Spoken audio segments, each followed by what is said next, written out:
Muy bien, bienvenidos a todos que se reúnen a través de las redes sociales para escuchar la palabra de Dios y acompañarnos a la distancia en cuanto a este estudio cada miércoles. Les damos la bienvenida y la gratitud por estar ahí siempre detrás de la pantalla. Y más allá de las distancias, poder ser de bendición y ministrar a cada mente, a cada corazón, el alma, a través de la palabra de Dios.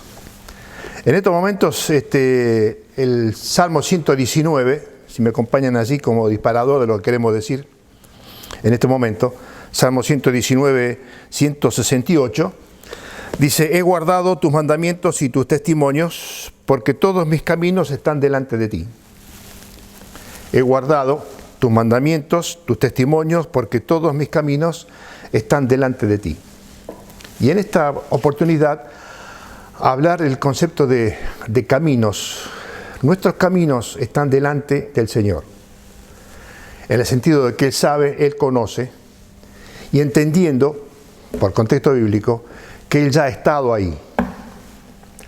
Él ya recorrió ese camino, por donde vamos a recorrer nosotros. Son momentos en la vida, son etapas en la vida, y varios personajes bíblicos han recorrido distancias geográficas.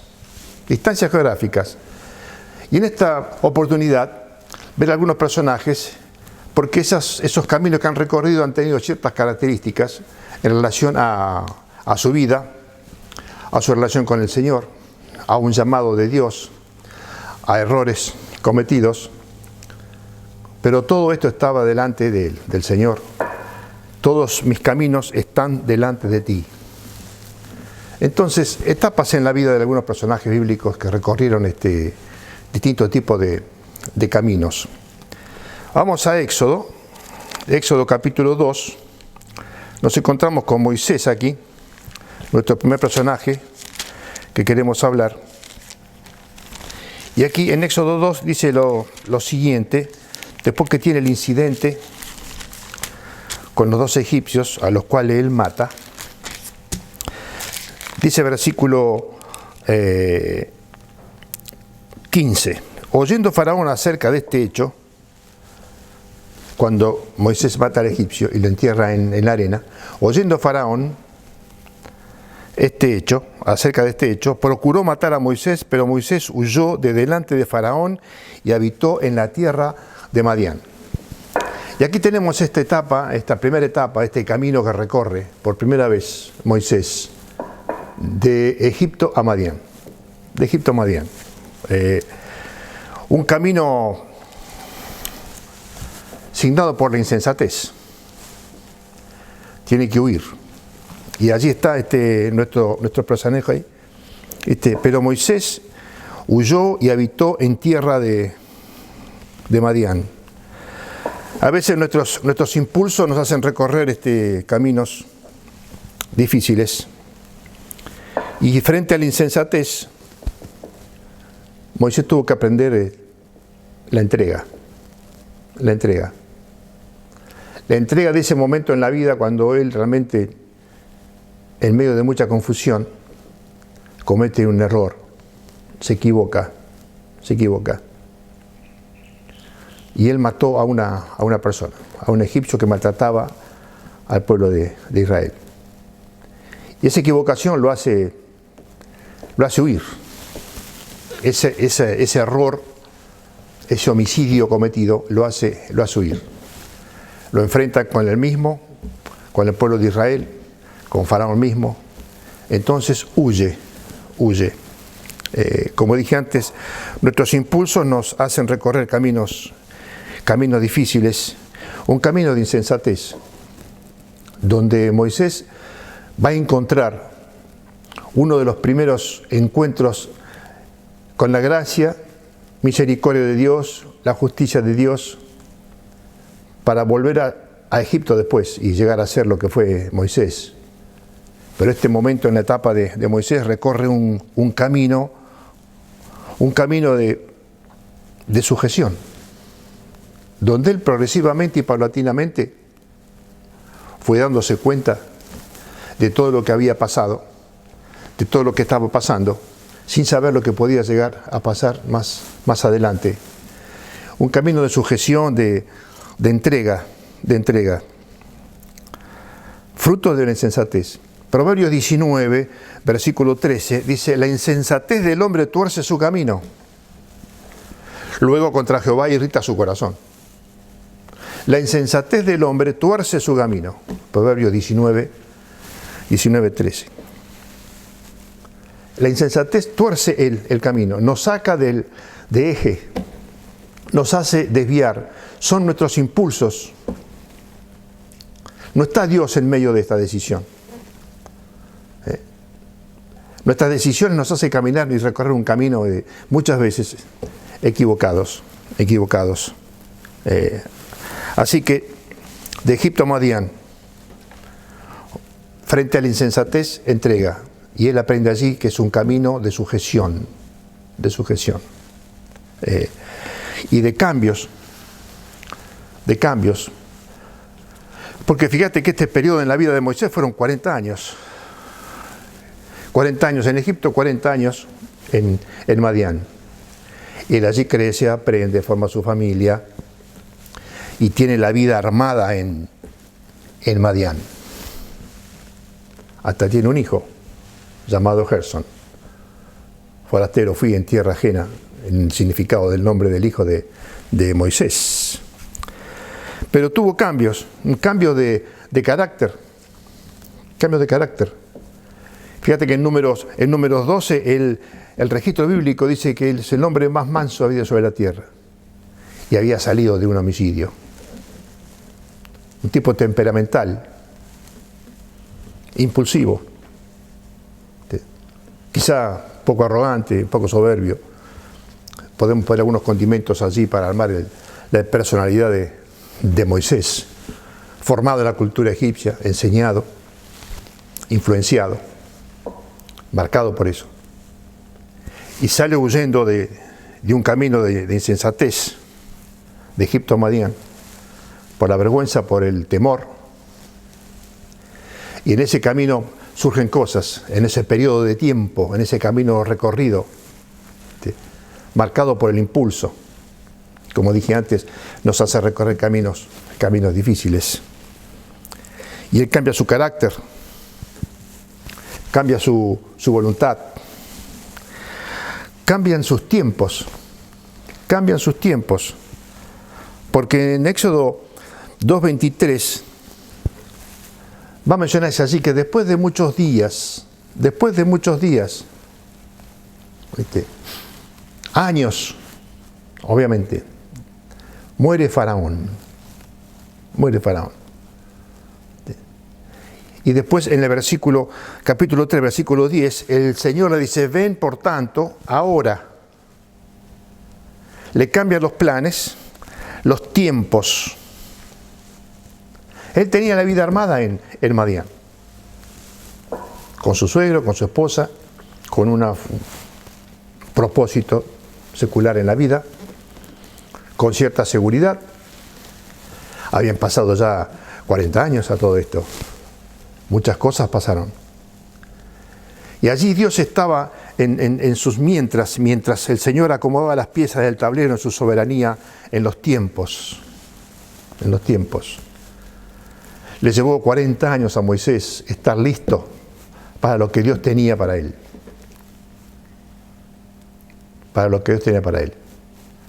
Cuando él quiso hacer lo que quiso hacer, se equivocó. Por eso jamás manejó una espada Moisés, siempre manejó una vara. Cuando tuvo una espada se equivocó.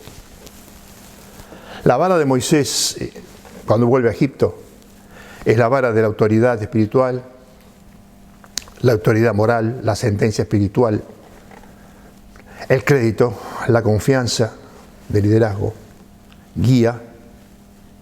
Allí estaba él. Pero ese camino marcado por la insensatez de Egipto a Madián fue una escuela enorme para Moisés. Y entender que siempre la humildad te hará volver al camino del cual la soberbia te sacó. No importa el tiempo que pase. Si bien el factor tiempo, porque estamos hechos de tiempo. siempre la humildad te hará volver al camino del cual la soberbia te sacó. Y allí vuelve Moisés a Egipto. Recorre ese camino de vuelta otra vez. A veces nuestras malas decisiones nos hablan de nosotros. Nuestras decisiones hablan de nosotros. Tiene que ver con nosotros mismos. Y sufrimos las buenas y malas consecuencias de las buenas y malas decisiones que estamos tomando. Y esa decisión nos encamina, por así decirlo, en un camino, en un periodo de tiempo que recorremos un camino que nos define, que nos identifica, en el cual Dios siempre está, porque es por su gracia y su misericordia. Por eso, frente a la insensatez, entregar al Señor ese error, ese pasado. Y en este presente en Madián, Moisés tuvo que entregar ese pasado al Señor en ese encuentro que tuvo en la zarza ardiendo, en la misma presencia de Dios. Ahí cambió sus planes, sus tiempos, su carácter. No sé, quizás usted y yo hemos recorrido ese camino una vez. Pero la única regreso de ese camino es humillarnos ante Dios y entregar y entender que todos mis caminos están delante de ti. Y Él siempre está delante de nuestros caminos. Todos mis caminos están delante de ti. Todo lo que nos pasa, todo lo que decidimos, todo lo que hacemos, el Señor lo sabe. Y en esos 40 años el Señor, mientras Moisés huía, mientras la mano de Faraón se agravaba contra el pueblo de Israel, mientras preparaba el escenario en Madián para la llegada de Moisés, los mientras de Dios, a los cuales nunca estamos afuera de eso. Situaciones que van pasando alrededor de nuestra vida que no sabemos, que no conocemos, que no manejamos, no tenemos el control, pero van sucediendo cosas. Y en un momento el programa de Dios se va entrelazando y se arma. Y ahí podemos, como te dije antes, en humildad, volver al camino del cual un día la soberbia nos sacó. Por eso quiero dejar este concepto, ante la insensatez, entrega al Señor. Nuestros planes, nuestro tiempo, nuestro futuro, lo que somos y tenemos, y lo que llegaríamos a hacer, está todo en la mano de Dios. Bien, seguimos, otro versículo más en Génesis capítulo 13, otro personaje, Génesis capítulo 13, versículo 9, aquí encontramos a Abraham, en un momento importantísimo en su vida y en la vida de su familia, porque esta decisión define muchas cosas, en la vida de Abraham y en la vida de Lot. Y aquí se junta este concepto en el 9, cuando ya desde versículo 7 hay contienda entre los pastores, dice, de Abraham y de Lot. Los pastores del ganado de Lot y el cananeo y el fereceo habitaban entonces en la tierra. Y había contienda allí entre los pastores del ganado de Abraham y los pastores del ganado de Lot. Estaba surgiendo y estaba en cierne una situación conflictiva dentro de la familia, intrafamiliar, entre Abraham y su sobrino.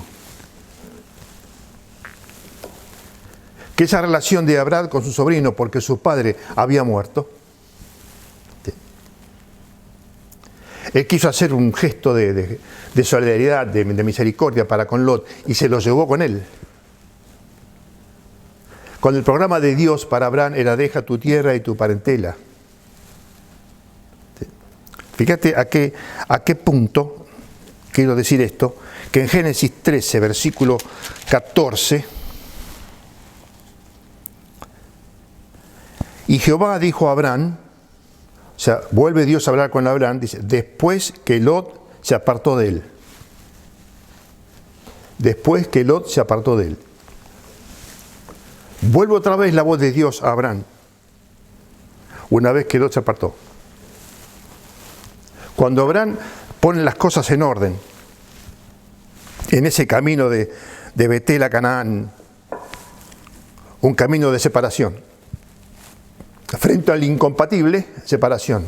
Eran incompatibles los corazones y las mentes y el espíritu de Abraham y Lot para con Dios. Y cada uno toma sus decisiones. Por eso Abraham le permite, le da la prioridad de decisión a Lot.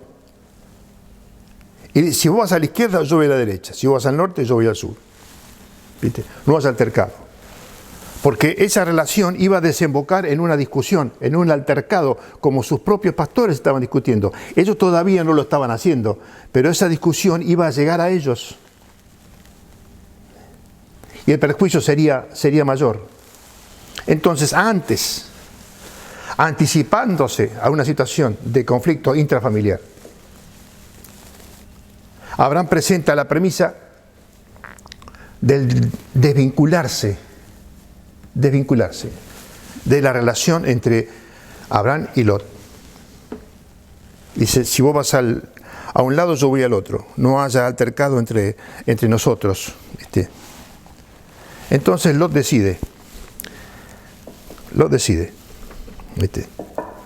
Y Dios habla con Abraham una vez que Lot se apartó de él. Fue un error de Abraham llevar a Lot. Ante la incompatible separación. Y aquí quiero hacer un paréntesis con esto. Muchos de nosotros, cuando estamos enfrentando un momento en nuestra vida, de decisiones importantes en la vida, especialmente decisiones que tienen que ver con la voluntad de Dios para nosotros, un llamado, una vocación, una intención del corazón, un peso en el alma que Dios viene colocando en nosotros, que es un sentir, pasa a ser un pensamiento, luego es una intención, y llegamos a la puerta de la decisión, de lo que vamos a hacer con lo que Dios nos está pidiendo. Obviamente un paso de fe, un paso de confianza en el Señor, pero surgen en escena, lo que siempre ha estado allí, son los lazos familiares, padres, madres, hermanos, amigos, los afectos. Y entender, queridos, que cuando uno está siguiendo en obediencia al Señor, un llamado de Dios, una vocación de servicio al Señor, la familia deja de ser lazo y pasa a ser un vínculo. Entonces, Abraham se despojó de ese lazo que era Lot. Fíjate que a punto sería que Dios habló a Abraham después que Lot se apartó de él. Marcando una diferencia en la manifestación de Dios para con su siervo. Y Abraham, muy sabio en ese momento, le da la prioridad de elección a Lot, que es parte de un próximo estudio, el camino de Lot, de Betel a Sodoma. Y Abraham aquí muestra una virtud, ¿viste? Dijimos que de Egipto a Madián es un camino de sujeción, entrega, frente a la insensatez, entrega. De Betel a Canaán es un camino de separación, frente al incompatible, separación. Separación. Quitó el lazo Abraham de sí mismo. Y lo dejó a Lot con sus propias convicciones, con sus propias decisiones, con sus propios criterios. Porque considero que saliendo de Egipto Y esa relación que tenía Lot con Abraham, acompañándolo en todo su periplo, ¿sí? Nunca el corazón de Lot estuvo alineado con el de Abraham. Lot estaba ahí por conveniencia. Son relaciones y lazos por conveniencia. Porque cuando tuvo la oportunidad de decidir, mostró lo que tenía en el corazón. Y puso sus tiendas hacia Sodoma, que fue donde terminó. Por eso nunca Lot dejó de ser una responsabilidad para Abraham, pero sí dejó de ser un lazo. Por eso, ante lo incompatible, queridos, separación, distancia. Si tienes un llamado de Dios, obedece al Señor, porque es allí donde el Señor derrama su bendición sobre ti, sobre tu obediencia. Y la bendición que Dios derrama sobre ti por tu obediencia alcanza y se irradia hacia el resto de tu familia. Porque lo que ellos necesitan es la obediencia al Señor. No a ti. Tú no tienes el poder para cambiar las cosas en tu hogar. Hay cambios en el corazón del hombre que solo pasan por el poder de Dios.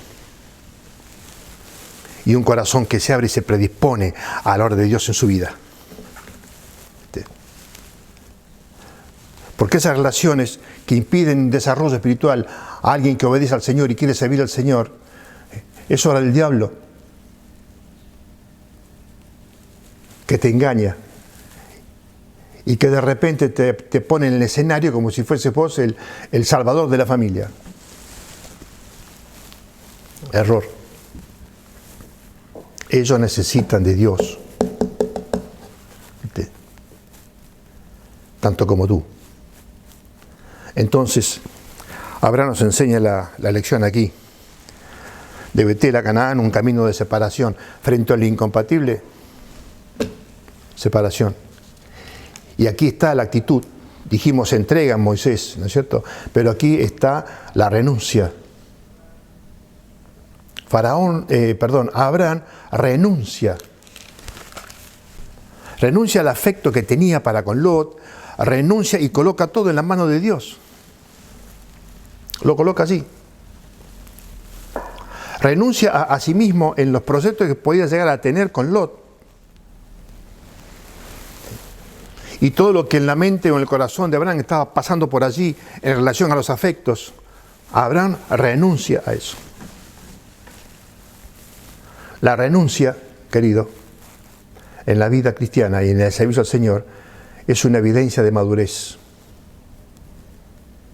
Por eso, cuando habla de Moisés en Hebreos 11, dice: Moisés, hecho ya grande, renuncia a llamarse hijo de la hija de Faraón.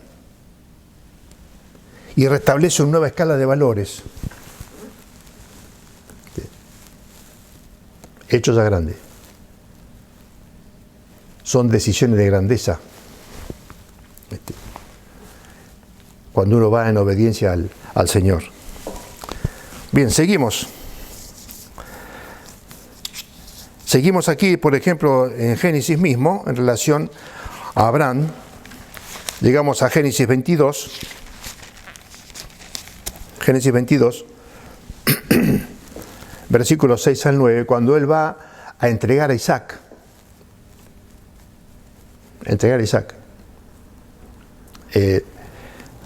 Fíjate cómo Abraham siempre tuvo que vivir ese tipo de experiencias. Tuvo que dejar ir a Lot y tuvo que dejar ir a Isaac. Y en este trecho del pasaje, del 6 al 9, del 6 al 9, tomó leña para el holocausto, lo puso sobre Isaac su hijo, y él tomó en su mano el fuego y el cuchillo, y fueron ambos juntos. Entonces habló Isaac a Abraham, su padre, y dijo: Padre mío, y él respondió: heme aquí. Heme aquí.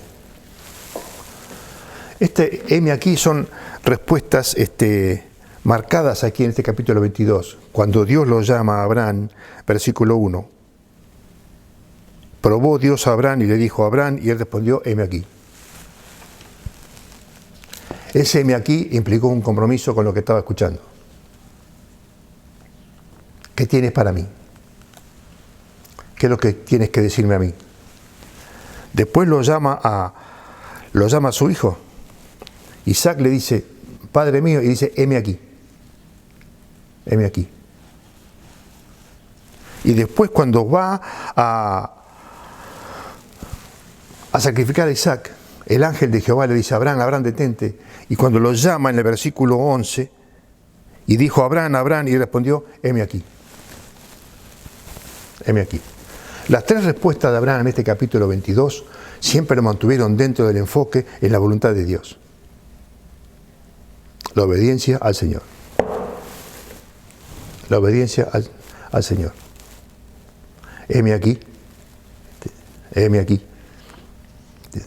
La respuesta de Isaías 6. ¿Quién irá? Heme aquí. Heme aquí es una señal evidente, característica de aquella persona que asume el compromiso, que se para frente a la posibilidad, ante la alternativa de un llamado de Dios, de un desafío de Dios, y dice, heme aquí, heme aquí. Y este camino es el camino del sufrimiento. Es la única vez que hablan Abraham y Isaac, llegando al monte Moria, ¿viste? De Beerseba a Moria, el camino del sufrimiento. Frente al incomprensible, silencio. Fíjate cuando él le responde, heme aquí, y le responde al ángel de Jehová en el versículo 11. En el 12 le dice, no extiendas tu mano sobre el muchacho ni le hagas nada porque yo conozco que temes a Dios. Que temes a Dios. ¿Por qué conocí a Dios que Abraham temía a Dios? Por cuanto no me rehusaste. La misma palabra que usa en Hebreos 11, hablando de Moisés, rehusó. ¿Sí? Y Abraham sabía positivamente, cuando se fue al monte Moria, iremos, adoraremos y volveremos. Y Dios se proveerá de cordero. Este concepto de la provisión obedece a la previsión de Dios. Dios es el que provee y Dios es el que prevé. Ya había previsto esta situación y estaba preparado el cordero en el zarzal ahí. Es el Dios de la previsión. Es el Dios de la provisión. Es el Dios que ve y el Dios que prevé. Y eso se me aquí de Abraham es la respuesta de un corazón confiado. No hay reclamo de Abraham para Dios aquí. Hay silencio. Hay silencio. No tenía toda la comprensión Abraham de todo lo que estaba pasando. De hecho, considero que el Señor no quería la vida de Isaac, quería el corazón de Abraham. Dios no necesitaba la vida de Isaac, necesitaba el corazón de Abraham. Por eso dice, yo sé, ¿viste? Yo sé que temes a Dios. Dios quiere hombres y mujeres en su servicio que teman a Dios. Y el temer a Dios implica la respuesta siempre a su voz, heme aquí, heme aquí. Y la capacidad de la madurez espiritual, de la renuncia a las preferencias y a las pretensiones. Y elegir el camino de silencio ante lo incomprensible. Ante lo incomprensible. Fíjese en Lamentaciones. Lamentaciones capítulo 3.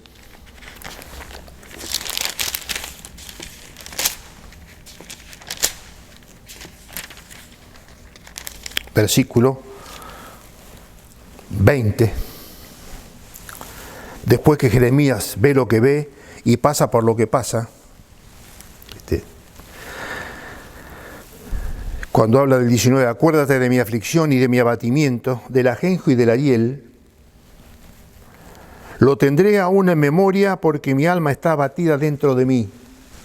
Y en el versículo 21 dice, esto recapacitaré en mi corazón, por lo tanto esperaré. Fíjate lo que dice después el versículo 24, mi porción es Jehová, dijo mi alma, por tanto en él esperaré. Y el 26 dice, bueno es esperar en silencio la salvación de Jehová. Bueno es esperar en silencio la salvación de Jehová. Es en silencio que se espera. ¿Sabes por qué? Porque no vas a escuchar. Si Abraham estaba enojado,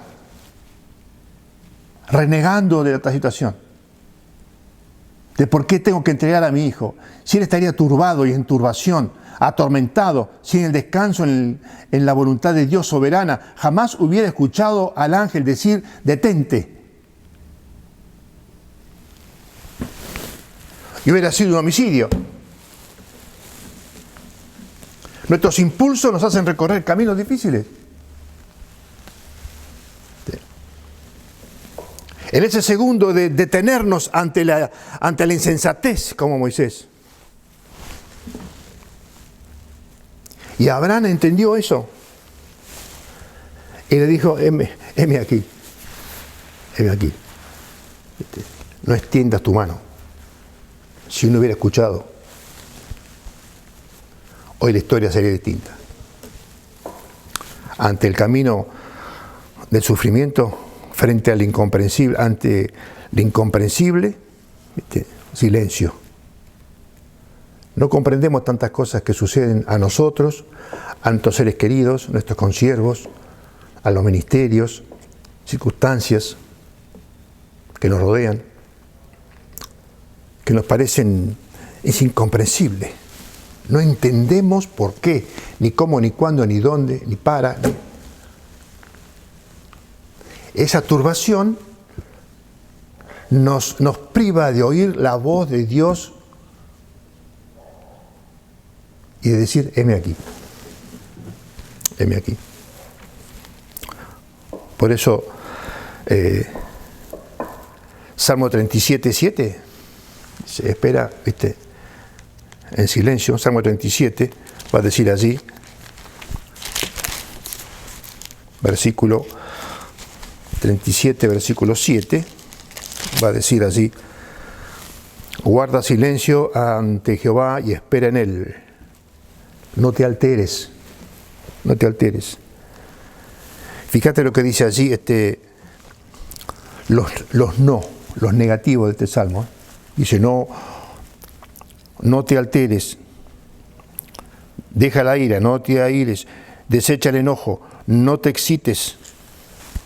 Si entramos en esa dimensión de descontrol, seguiremos matando a Isaac. Y nuestro corazón no está pronto para escuchar la voz de Dios. Dios usa a una persona que es capaz de escuchar la voz de Dios en medio de la tormenta, de la turbación. ¿Sabes por qué? Porque está en silencio. La respuesta se espera en silencio. No es una discusión con Dios, es una espera en Dios. Bien, por último, vamos a Hechos capítulo 9. Aquí nos encontramos con un personaje conocido. Hablamos de Saulo de Tarso. Todavía en este trecho de su vida, Saulo de Tarso. Y Saulo tiene que recorrer un camino de Jerusalén a Tarso. Había venido de Damasco hacia Jerusalén. Y ahora estaba emprendiendo un camino de Jerusalén a Tarso. Cuando la iglesia en Jerusalén se entera de su llegada, los discípulos no querían saber nada con él. La iglesia tenía cierta aprensión, esa situación, en un foco de inestabilidad, de inseguridad. Bernabé solo toma compromiso con él y lo acompaña, lo introduce, es la voz, es el crédito de Saulo de Tarso en Jerusalén. La iglesia lo manda a Tarso. Como para sacar la presión de esa situación, lo manda a Tarso. De Jerusalén a Tarso un camino de anonimato.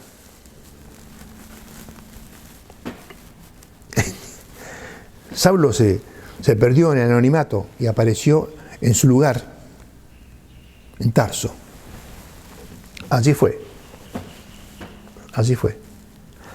Ante la indiferencia, confianza. Un camino de indiferencia, camino del anonimato.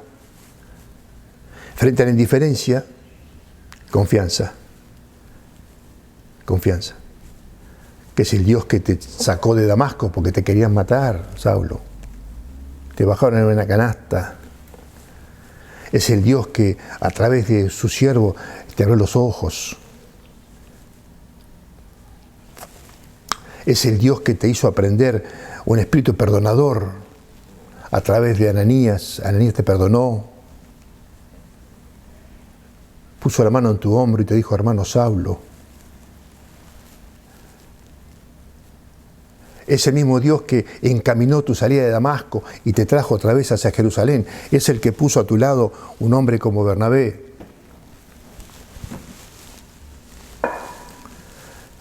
Que los demás no sepan quién eres, Dios siempre supo. Dios siempre supo. Y decisiones que se toman con nosotros y por nosotros. A veces pensamos que estamos en el anonimato y la vida y las circunstancias y la soberanía de Dios nos coloca allí. Tarso. Parece como el juego de la oca, retrocedemos 4 cosilleros. Otra vez. No, querido. Los planes soberanos de Dios no se retocan. Se espera en silencio. En entrega, en renuncia, en confianza, en silencio.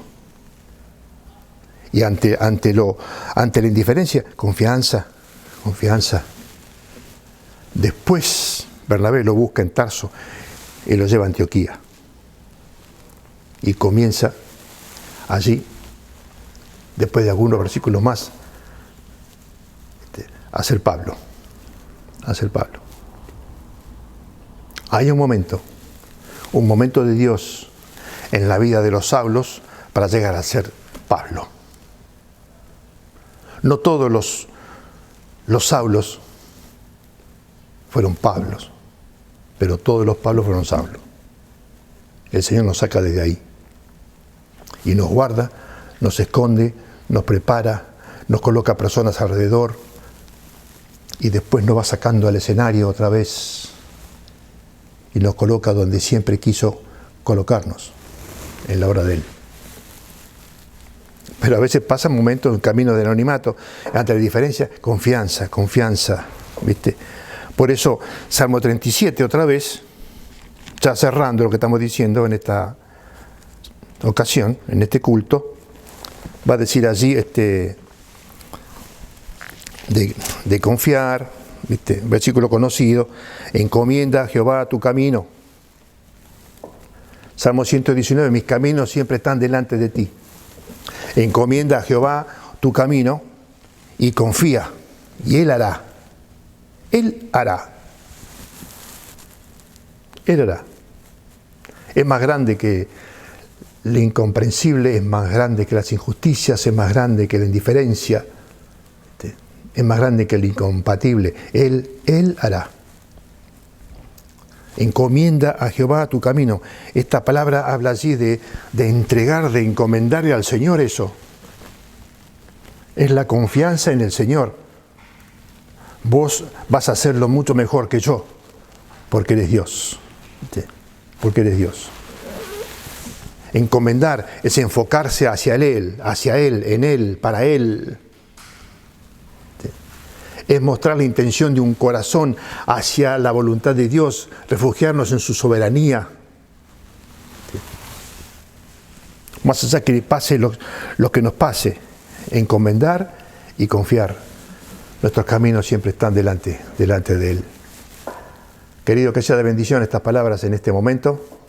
Ya cerrando, oremos al Señor. Gracias por tu palabra, Señor, en este momento, en esta mañana, para algunos la noche, la tarde, donde se encuentren en cualquier país, cualquier lugar de este universo maravilloso que has creado, para entender, Señor, qué es la confianza en ti. Es tu gracia y tu misericordia y es tu mano soberana y son tus mientras trabajando, Señor, en nuestra vida, en tu calendario para nosotros, en tu agenda para tus hijos, para tus siervos. Y que nos colocamos allí, refugiamos allí y esperamos en ti. Oramos agradecidos en el nombre de Jesús. Amén.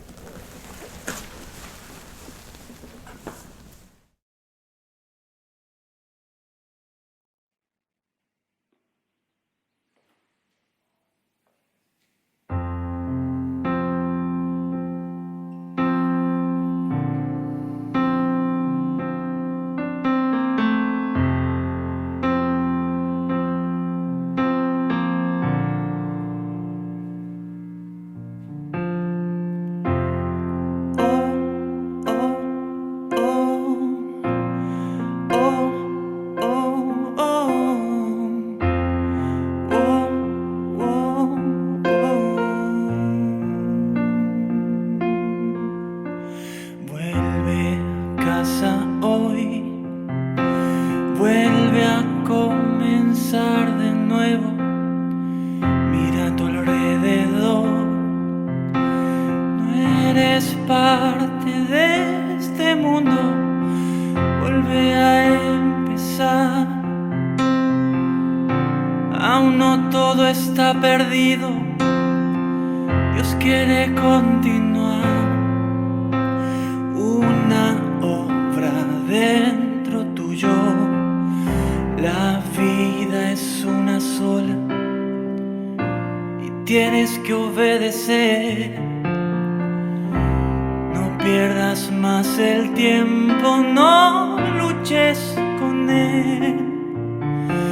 Vuelve a empezar, no mires hacia atrás y no desprecies el camino que Dios te quiere dar. Vuelve a casa hoy, limpia tu corazón y serás un instrumento útil para el Señor.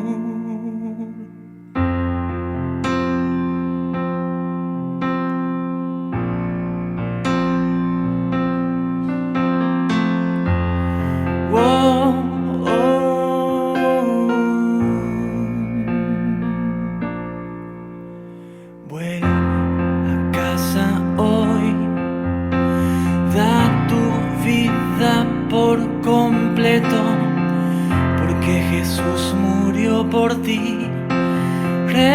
Reconoce que es tu dueño, los años se te irán y serás un día viejo y te arrepentirás de haber malgastado tu tiempo.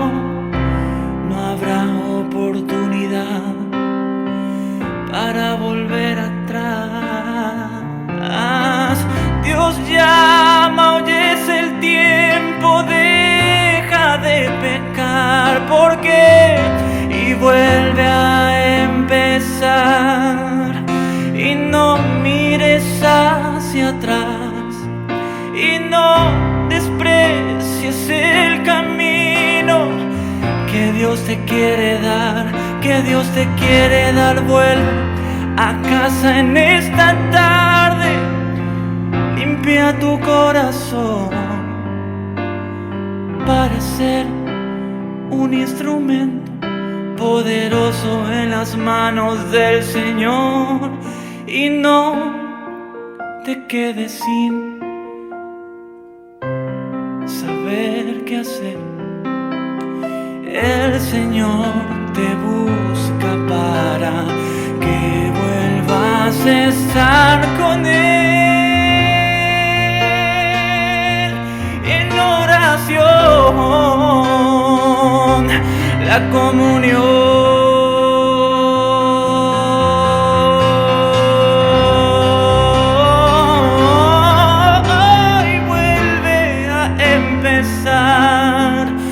Y no mires hacia atrás, no, no, no, no, y no desprecies el camino que Dios te quiere dar, que Dios te quiere dar. Vuelve a casa hoy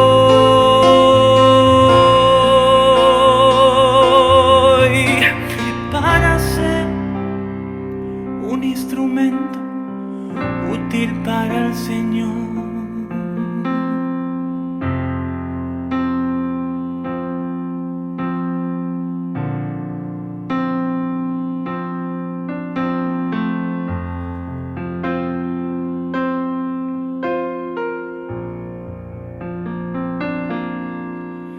Y vuelve a empezar.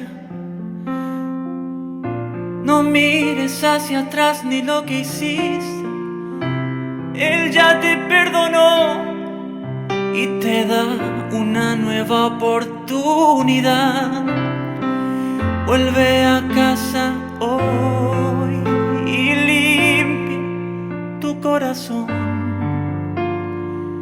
para ser un instrumento útil para el Señor. Y serás un instrumento útil para el Señor.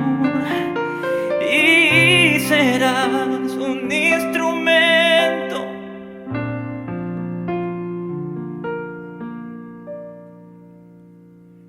útil para nuestro poderoso Dios.